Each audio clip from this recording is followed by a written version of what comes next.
রাসূল পাক সাল্লাল্লাহু আলাইহি ওয়াসাল্লামের এই বাণী, ইন্নামাল আমালু বিন্নিয়াত, আমলের দারোমদার হচ্ছে নিয়তের উপরে, আমলের নতিজা পাওয়া যায় নিয়তকে দেখে। এবং আরেকটি রওয়ায়াতের মধ্যে রয়েছে নিয়াতুল মুমিন খায়রুম মিন আমালিহি, মুমিনের নিয়ত হচ্ছে তার আমল চাইতে উত্তম। এই দিল আল্লাহ তাআলা যে আমাদেরকে একটা অঙ্গ দান করেছেন, খুব মূল্যবান, খুব কিমতি। হাদিসের মধ্যে রয়েছে আমাদের শরীরের মধ্যে এমন একটি অঙ্গ রয়েছে, যদি সেই অঙ্গ ভালো থাকে তাহলে তোমার পুরো শরীরটাই ভালো, যদি সেই অঙ্গ খারাপ থাকে তাহলে তোমার পুরো শরীরটাই খারাপ। যখন জিজ্ঞাসা করা হলো যে ওই অঙ্গটা কি, রাসূল পাক সাল্লাল্লাহু আলাইহি ওয়াসাল্লাম ইরশাদ করলেন, ওয়া হিয়াল কলব, এটা হচ্ছে দিল।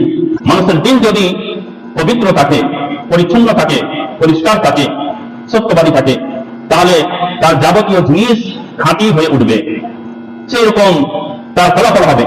আর যদি দিলের মধ্যে কোনো রকমের গভীরতা, কোন রকমের নুকসান, কোন রকমের ত্রুটি থাকে, তাহলে তার কাজের মাধ্যমেও সেই ত্রুটি প্রকাশ পাবে। রাসূল পাক সাল্লাল্লাহু আলাইহি ওয়াসাল্লামের সেই বাণী, ইন্নামাল আমালু বিন্নিয়াত,